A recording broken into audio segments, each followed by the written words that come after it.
You might recognize this place, London. This, in fact, is now the latest rendering from Google Earth. So this is all online, and this is actually crowdsourced because every one of these buildings has been created by someone, whether it's an architecture student or just a digital buff who decided he was going to go out and put on the image for Westminster Abbey. And just like Wikipedia, you can go in and actually change something to make it more accurate. This allows you to do it with the entire planet Earth. And this is about making everything digital. So we've already digitized some time before chemistry, which is why we have the periodic table. Here is an article from 2 days ago. No, yeah, 31st of August, Wednesday. London 2012 Olympics to air in 3D, which means you're going to be able to experience it anywhere in the world as if you're actually there. In fact, better than being there because you're actually going to be on the track next to the people that are throwing the discus or running the race. So this is something which is now possible. And it means that our entire experience of information changes and becomes part of our environment. So here is a UK and Europe application which allows you to be able to walk down the street and to be able to look at all the houses and see which ones are for sale and see how much they're going for. And so as you're walking by, you can already start to see what the transaction histories are without even going to a laptop. When you actually see that, we're going to be able to see the entire world like this as we start looking around with our camera, then the amount of information we can gather and the decisions we can make starts to transform. One of the reasons why Google just bought Motorola. So if you remember that big picture, the first one we saw, that big picture of that mobile phone, while Motorola as a company, standalone company, ends now that Google this month announced that it's buying it for $12.5 billion. And as you know, Google started as a search company and now is going totally mobile. It's seeing that the future of everything is digital. What does this mean? What's the implications and how does this affect your business? Well, what happens when all education goes digital? What happens when we know enough at the digital level, crowdsourced level, about every child that we know how, as a result of their learning modalities or as a result of their background, that there's certain ways that are going to really motivate them, get them excited about learning, and there's going to be other ways that don't at all. We have an end to the classroom, which means that everyone has personalized education. Doesn't mean they don't all show up in the same classroom together and have the social skills and everything that comes with it, but you no longer have one teacher broadcasting out to everyone exactly the same thing. Exactly the same with medicine. What happens with medicine the moment that we have digitized our DNA? By the way, you can digitize your DNA at the highest level at $199 now. So this is a company which is in the US.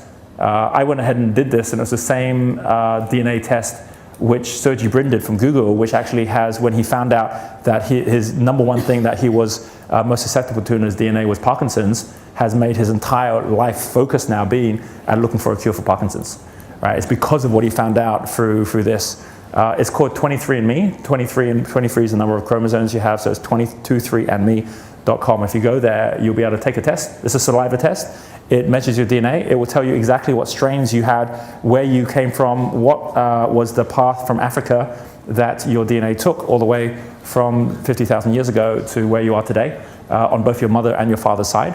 What are the things that you're most predisposed to in terms of issues with your health? And what they're doing with all this information is you collect it and you grow it, is that as people are finding cures or finding better ways for their diet or better ways that are working for them, when they're in the same class as you, DNA-wise, you're able to now get much more specific about where your cures are or where your preventions are, to the extent that one of the big things and predictions from the think tanks in Silicon Valley is this is an end to all pharmaceutical companies. Because there's no reason to have a pill which is for everybody and only really affects 40–50% of the people and is as dangerous as it is and patent as it is, if people get to know, or if you get to know exactly what you need and what the cures could be and what's more likely to work or not. Because we're all different as human beings and our physical makeup's different. So by us actually being able to crowdsource and get the information around who we are, it changes everything. So does that mean that your customers will end up also crowdsourcing to find out who should be buying things from you or not? Absolutely. So what you heard earlier around financing, which is our ability to share with each other what's working for us or not, does that also make a difference? Absolutely. But a really critical thing I'd like to share here is there's a very big difference between where you're going to and where you're coming from. So what I mean by that is that Where you're coming from is about saying, here was my past that I'm coming from. Here's my future, and frankly, my future might be different from my friend's future, might be different from my mother's future. We all want different things in life, and we're all heading off in different directions in terms of where we're heading. But I know my social group, I know the people around me, they're the ones I've built up here. Almost all social media today is not focusing at getting us linked and crowdsourcing to our future. Almost all of it is getting linked to our past. Meaning saying, okay, well, what are your friends like buying? Oh, so here's what you should buy. Not, well, where are you heading, and based on where you're heading, you should read this. It's like, read this because your friends are reading this. And frankly, the more you follow social media in the way it is right now, which is, well, what will help hold you to your past, is obviously going to be taking your social groups today and following the same habits they're following. So make a very big distinction between saying, well, from where I'm coming from, I want to be watching social media and the structures out there because it's going to be watching my habits from the past and saying, based on your habits from the past, here's something you might be interested in. But be very clear that if you really want to be moving to the future you want, don't follow your habits. Follow the habits of your role models. Follow the habits of your mentors. Because the reason they're where they're at is because they're already following different habits than you. They're already reading different books or connecting to different people than you. So very, very important to say that your focus should not just be around what the internet is telling you artificial intelligence-wise, but it is about choosing the future that you're actually going to be living. And we can choose any future, really, because there's people already living it. But be very clear that there is a big difference between the two, and you need to be able to watch that and see, are you moving forward or are you going backwards?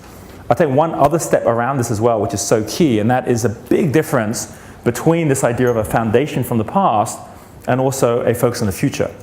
The business you're going to be designing for yourself. When I was studying architecture, my whole focus was at how to build something stable and solid.